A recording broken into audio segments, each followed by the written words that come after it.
Para muitos, ou quase todos até, diria, seria a solução, a melhor solução, quase que um marcar triplo, vamos assim dizer, posto que até, pelo tanto quanto eu sei, por exemplo, o candidato Bosco seria um, que diria que não seria candidato e não será candidato, única e exclusivamente se você for o candidato. Quer dizer, já é um exemplo e eu tenho certeza que você ainda haveria de saber, sobretudo com a ajuda de muitos, inclusive desse que vos fala, poder controlar mais ainda esse quadro e garantir a presença de Araxá na Assembleia Legislativa através da sua pessoa, através da sua liderança.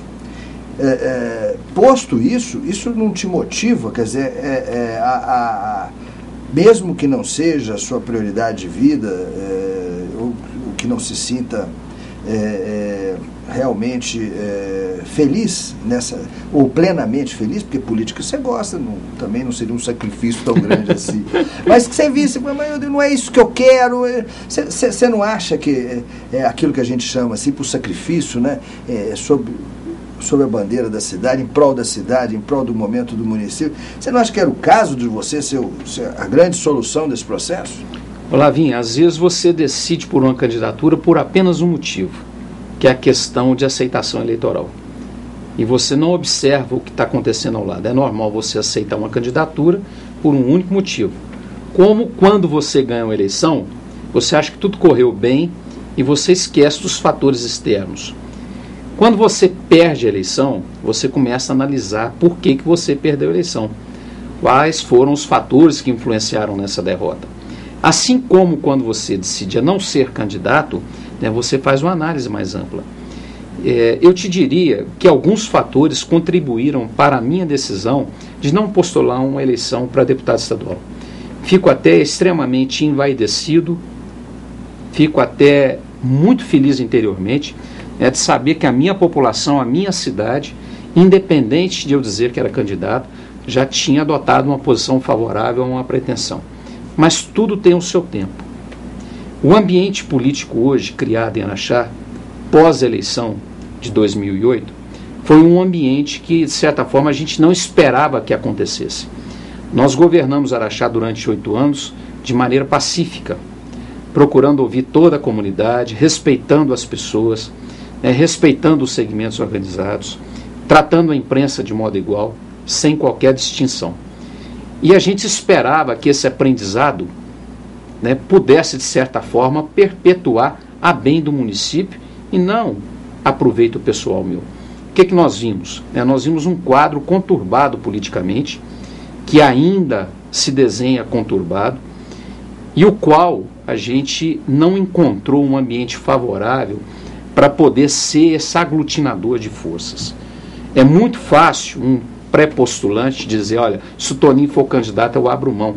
Mas uma eleição não envolve só isso. Uma eleição para deputado estadual hoje envolve muito recurso financeiro, é uma eleição cara.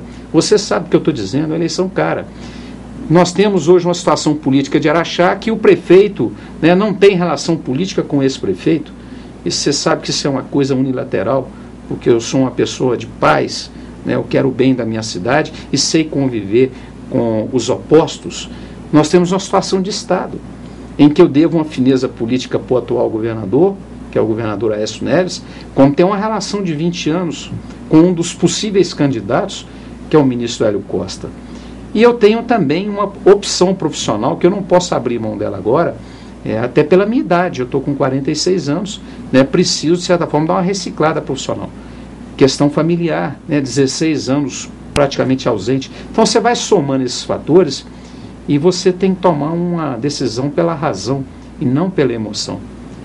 Isso não me desobriga de vir a apoiar um candidato, de ajudar na construção dessa engrenagem toda, se a gente for chamado, porque eu acho que é importante para a cidade ter um deputado estadual, como tem um deputado federal.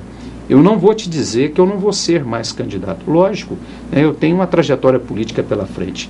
E outros desafios virão pela frente. Mas eu acho que tudo no seu tempo. Eu não posso analisar apenas por um ponto eleitoral. Eu tenho que analisar outros fatores, inclusive os ingredientes políticos, né, para poder tomar uma decisão que eu te diria que não é fácil.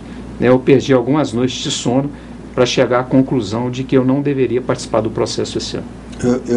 Eu imagino.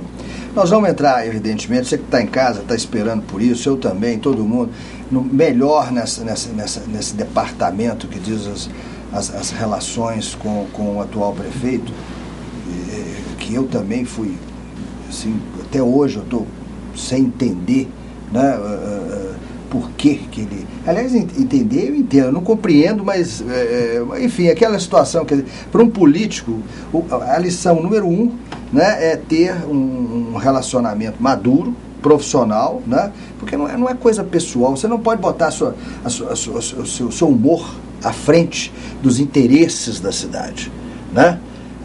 Não pode, você tem que aglutinar. Né?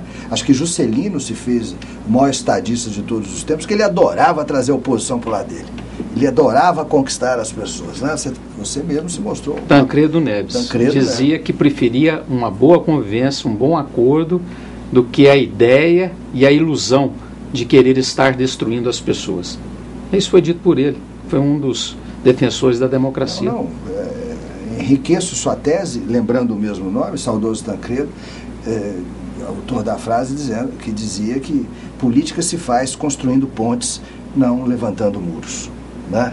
Olha o quadro que nós estamos aqui. Nós dois, hoje, Vossa Excelência e eu, somos duas pessoas que foram levantado um muro de Berlim, né? Um apartheid que não nos separa da população. Com certeza. Modéstia à parte. Com certeza. Né? Somos, né, muito festejados, graças a Deus, mas que evidentemente... Quem sai perdendo com isso tudo é o poder público, as relações políticas. Acho que o sentimento que nós temos de araxaense é muito mais amplo, mais largo do que a extensão desse muro. Né? Então você consegue transpor esse muro quase que de forma imperceptível. Né? De boa. É o sentimento, né? De boa. Que tem que nascer nessa terrinha aqui para saber o que eu estou falando. É verdade.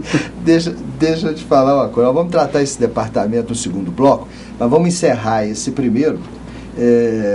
Para que a gente possa ter as relações políticas locais de uma forma mais detalhada no segundo bloco, pegando um gancho sobre o que você falou aí das suas finezas com o atual governador, já quase ex-governador, né? E talvez também ex-ministro, hoje atual ministro Hélio Costa. Como é que, partindo de um princípio, de um cenário onde o candidato a governador está aí colocado, Antônio Anastasia, e partindo do princípio que Hélio Costa venha a ser candidato, qual vai ser a sua postura eleitoral nesse calendário de 2010? Eu acho que a minha postura vai ser a mais tranquila possível. Primeiro, que profissionalmente eu não devo me engajar em processo eleitoral, porque eu estou num órgão de comunicação e isso é a regra número 1. Segundo, que pela amizade que eu tenho aos dois, eu acho que seria deselegante da minha parte tomar um partido. E terceiro, que eu acho que caminhando para um segundo turno com esse quadro que você desenhou, né, Araxá vai ficar muito bem servida, porque ambos têm ótimas ligações com a cidade. Eles são construidores de pontes, né? Eu tenho um caso engraçado que eu gosto de contar. Na inauguração do Lago Norte, lá no Barreiro, eu estava sentado um pouco ao lado do palco principal, como convidado da Codemig. E o governador, quando chegou, me avistou, né, teve a gentileza, atravessou, foi lá do outro lado, e disse o seguinte: não estou preocupado com as questões locais. Você é meu amigo sob qualquer situação. Então, estou te dizendo isso porque a relação que foi construída de Araxá com o governo do Estado, ao longo dos últimos anos, seu pai era um homem que tinha as portas abertas, em qualquer lugar desse Brasil, político, agente público, tem que abrir portas. E às vezes você abre porta para você não colher, mas para o seu sucessor colher. Você está vendo aí Lago Norte, Avenida Orcalina Afonso, Avenida Tonico Veloso, Escola Luiza de Oliveira Faria, 100% do esgoto tratado. Quer dizer, a gente tem que abrir portas para a cidade, não é para a gente não. Eu tenho a oportunidade de encontrar com essas figuras políticas quase que semanalmente, ao longo dos últimos 6 meses principalmente. Então a gente vê o apreço, o carinho que eles têm por Araxá, né? E eu quero que isso continue. E a melhor maneira é ter uma postura correta, né? Uma postura que vai permitir com que eles se sintam à vontade. Quem vier aqui me procurar vou receber no aeroporto, né, quero andar junto, porque a minha cidade está em primeiro lugar, não tem projeto